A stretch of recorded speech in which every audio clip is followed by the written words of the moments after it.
I can't pick the winner just yet, but I've got to say that FOV is slightly on the back foot right now. His base is under a lot of pressure, and SaSe obviously still has the two bases. He's on an own expansion, so FOV, his style of just playing off one base hasn't really paid off for him. Sometimes it does, sometimes it doesn't. In this particular game, he hasn't played it quite right, and now he's feeling the consequences and the pressure. Alright, so SaSe just hanging back out of range, trying to kill this Acolyte, prevent him from going off somewhere and building an expansion, so that'll go down pretty quickly. Smack with a Demon Hunter, there we go. And his army is looking in very good shape. He's starting to get the upgrades up. He's got his third hero back on his feet. The Alchemist is back up. FOV's trying again to actually clear this island expansion. I think this is a good idea at this point in the game. It's one of the remaining options that he has, which is a good option. Killing this dragon here is really going to help get this Lich up. He's already got his Death Knight to level 5, mind you. That's why he's actually holding back. And that Lich has leveled up. He's actually picked up a...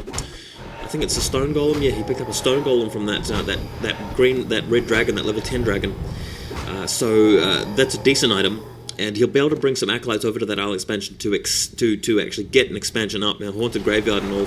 But it looks like SaSe is going for a third base here, which is really going to keep him ahead. He probably knows at this point FOV is getting that island expansion. In fact, I'm certain that he knows about it because he saw that Zeppelin, and he knows that that's what Undead players do in this situation on this map with the Gargoyle build. So, Orb of Darkness, very nice item drop there for the Alchemist, picking it up. That item means that any kills that that Alchemist actually gets, the dead bodies will be automatically raised back as skeletons, joining the Undead Horde, and that will be a really handy little thing to have in combat there. Notice that SaSe's main base has been drained. I have to assume that FOV's main base is drained as well, since they were both pretty much on even footing in terms of the start base economy. And that will mean that it's still going to be 2 bases to 1. Because FOV's going to have the top left expansion, SaSe's going to have the 6 o'clock and the 5 o'clock. So, and there's his Tree of Eternity just hanging out. Maybe he'll move that somewhere else, but yeah, he's probably just getting in a position to expand somewhere else with it. And if the SaSe can go to 3 bases, it's going to be very, very difficult for FOV to actually overcome SaSe in a war of attrition. He'd really have to get a decisive fight off, and it's quite tough to do when you're up against an opponent such as SaSe with a decent Night Elf army here and all the tools at his arsenal to actually prevent a decisive defeat from occurring. So again, checking in at the Ancient of Warrenders, picking up some items. This Panda Brewmaster looks really pimped out. He's got some good potions there and some good passive abilities. He's also got that Dreadlord aura. He's picked up a Goblin Sapper as well. So maybe that'll be doing some damage to FOV's base if you can get it in. The Undead are just hanging around the map. The Sapper has been spotted by that Acolyte, I assume, and vice versa. So the Acolyte possibly looking to expand there. SaSe will prevent that from happening, no doubt. And there's the Death Knight heading out to get rid of the Sapper and smack. Death Coil straight between the eyes. Unfortunate day to be a Sapper, but that's the way of it. And SaSe is expanding over here at the 9 o'clock. So if he gets that up, that's going to be brutal. But if he spots that, gets all of his army together, just getting into position here to make an attack here. Nova on top of the Druids of the Talon, but straight away, Cyclone's going off on the Undead Heroes. This is really going to slow down FOV and prevent him from escaping, and this will be nasty because FOV has to try and coil the Lich. He does so just in time, but SaSe can actually keep that Death Knight in the air while he focuses on the Lich and kills it. And unfortunately, FOV only has the one Destroyer to prevent the Cyclones at this point. If he had more Destroyers, he might have a better chance here, but as it stands, the Night Elves are looking really good. Every time the Gargoyles come in range, the Night Elves get some good shots off on them. If you're having to pour through his items using some heal scrolls, he's really relying on the box as well, the obsidian statue. And SaSe's losing a lot of Druids of the Talon, but not before he's got a lot of hits off with these the Cyclones.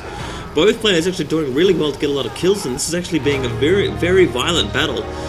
Have to really wonder who's going to come out on top here. Yikes. And finally the Undead pulling out of the combat, losing a lot of units in the process, and here's one last Cyclone actually getting the Undead hero trapped here. He's broken out again thanks to the Nova on top of the Druids of the Talon. So FOV's having to retreat into his base at this point. Things looking pretty grim for him, I've got to say, because SaSe will have actually secured that third base. He'll be on 3 right now, and yeah, there's him teleporting the Ogre back to the Tree of Eternity. The Tree of Eternity picking up a tree, just eating cannibalizing some trees, eating some broccoli, and getting his health back. In the meantime, the Night Elves, more reinforcements pouring in. Can't say the same for FOV because he doesn't have the expansions that he needs.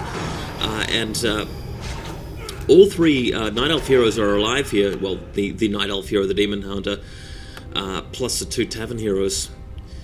Night Elves are such mercenaries.